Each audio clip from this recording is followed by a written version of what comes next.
आपका स्वागत है ब्रेकिंग न्यूज बलिया। सपा के जिला अध्यक्ष राजमंगल यादव ने भाजपा सरकार के ऊपर लगाए गंभीर आरोप। रक्षा नीति विदेश नीति का परिणाम है कि भारत के 20 सैनिक मारे गए हैं। भारतीय जनता पार्टी केवल भाषण देने में विश्वास करती है। भारत का सीमा सुरक्षित नहीं है। चीनी सैनिक हमारे सीमा में घुस रहे हैं और हमारे सैनिकों को मार रहे हैं। सरकार केवल भाषण दे रही है, हमारे सैनिक मारे जा रहे हैं, सैनिकों को छूट नहीं दे रही है। अगर भारत का कोई असली दुश्मन है तो वह चीन है। प्रधानमंत्री नरेंद्र मोदी की गलत नीतियों के कारण आज पूरा देश इस सजा को भुगत रहा है। लॉकडाउन में खाने पीने की कोई इंतजाम नहीं किए गए हैं। महिलाएं अपने आभूषण बेचकर अपनी आजीविका चला रही हैं। इस सरकार में गरीब खाने बिना मर रही है और सरकार को कोई चिंता नहीं है। सपा के कार्यकर्ताओं ने जरूरतमंद लोगों को राशन वितरण किया तो पुलिस ने उन्हें रोक दिया। उत्तर प्रदेश के मुख्यमंत्री माननीय योगी जी आज जो भारत सरकार के प्रधानमंत्री जी की गलत नीतियों के कारण पूरा देश इस सजा को भुगत रहा है।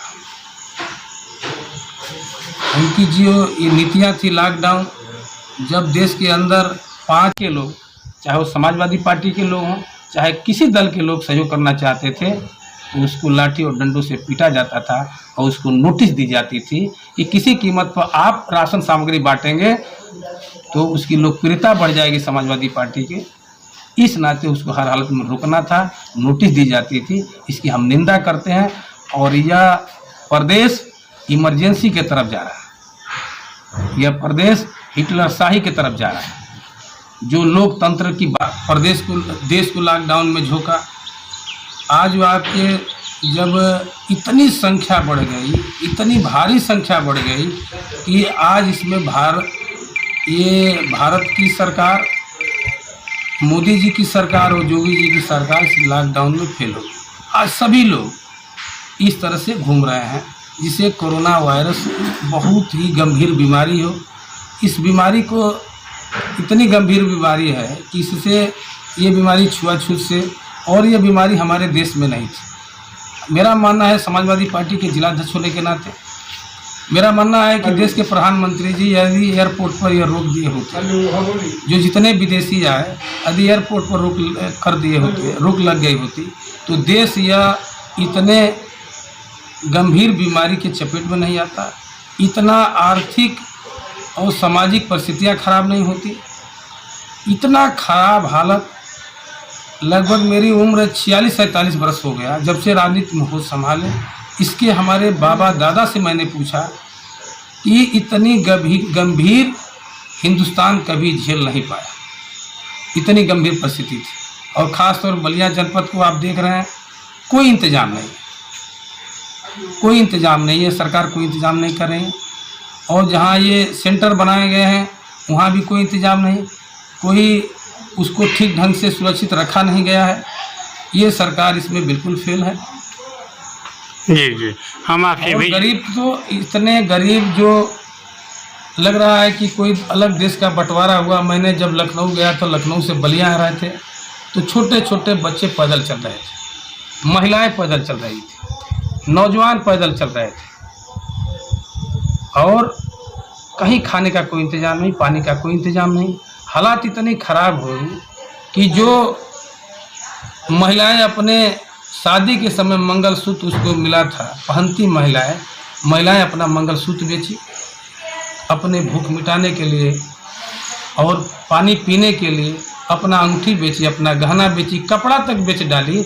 इसके बाद भी देश के प्रधानमंत्री मोदी जी और उत्तर प्रदेश के माननीय मुख्यमंत्री योगी जी, इस सरकार को कोई, इस गरीब से, कमज़ोर से, दिन दुखियों से कोई लेना देना नहीं। जी, जैसे अभी कुछ दिन पहले आपको मालूम हुआ होगा रोडवेज पर एक निंदा करता हूँ कि जो घटना हुई बड़ा दुखद हुआ है, मगर जो भारतीय जनता पार्टी की जो नीतियाँ, इस नीतियाँ, विदेश नीति, रक्षा नीति जो है, इसी का ही परिणाम है कि हमारे नौजवान, हम केवल भारतीय जनता पार्टी भाषण देने में विश्वास कर रहे हैं। भारतीय जनता पार्टी का वरिष्ठ नेता, देश के बड़े बड़े नेता बोल रहे हैं कि हमारी सारी सीमाएं सुरक्षित है। यदि हमारे सीमा के अंदर कोई भी आएगा तो उसको ईंट का जवाब पत्थर से दिया जाए। मगर ये कुछ हो नहीं रहा है, केवल भाषण हो रहा है। यदि सैनिकों को खुली छूट दी जाती, यदि हमारा चीन, हमारे समाजवादी पार्टी के संस्थापक पूर्व रक्षा मंत्री माननीय मुलायम सिंह यादव ने हमेशा सदन में और सड़क पर हमेशा इस बात को कहा कि हमारा असली कोई दुश्मन है तो हमारा असली दुनिया के अंदर दुश्मन है वो चीन दुश्मन है। प्रत्येक सभाओं में इस बात को कहते थे। आज साबित हो गया कि चीन ही मेरा दुश्मन है और पड़ोसी देश हमारा उतना दुश्मन नहीं है जितना चीन दुश्मन है। और ये चीन अपनी चतुराई से और हमारे लगातार, आप पढ़िए, लगातार हमारी सीमाएं में, जो हमारी सीमा है भारत की, उसमें लगातार अंदर प्रवेश कर रहा है। और हमारे भारत के रक्षा मंत्री, भारत के प्रधानमंत्री जी, जितने बड़े नेता हैं केवल भाषण दे रहे हैं और वहाँ हमारे सैनिक मारे जा रहे हैं। सैनिक को कोई छूट नहीं दी जा रही है कि जिस तरह से चीन हमला बोला है उसको ज़रूरत है कि हमारी सैनिक को छूट दी जाती, हमारे कमांडर को छूट दी जाती। यदि हमारे भारत के, हिंदुस्तान के यदि 20 जवान की हत्या वो कर सकता है तो उसकी हम 50 जवानों की हत्या कर सकते हैं। इस छूट देनी चाहिए, उसका मनोबल उसी दिन टूट जाता है। मगर भारतीय जनता पार्टी कथनी और करनी में अंतर है। ये मुख में राम, बगल में छूट, बोलने के लिए कुछ और बोलेंगे और करने के लिए कुछ और करेंगे। इतनी अच्छी बात बोलेंगे मगर करने के लिए कहीं कुछ। हमारे नेता माननीय मुलायम सिंह यादव देश के रक्षा मंत्री होते उन्होंने कहा कि जबकि देश की सीमाएं सुरक्षित होगी तो हिंदुस्तान सुरक्षित होगा। जब देश का नौजवान सुरक्षित होगा, देश सुरक्षित होगा। देश का किसान सुरक्षित होगा, देश सुरक्षित होगा। यह देश किसान और नौजवान और ये सीमाओं पर जो हमारे सैनिक हैं वो गरीब और कमज़ोर घर से हैं। सब्सक्राइब करें इंडिया टाइम न्यूज चैनल और बेल आइकन दबाना ना भूलें। इंडिया टाइम न्यूज अपडेट सबसे पहले आपको मिल पाए।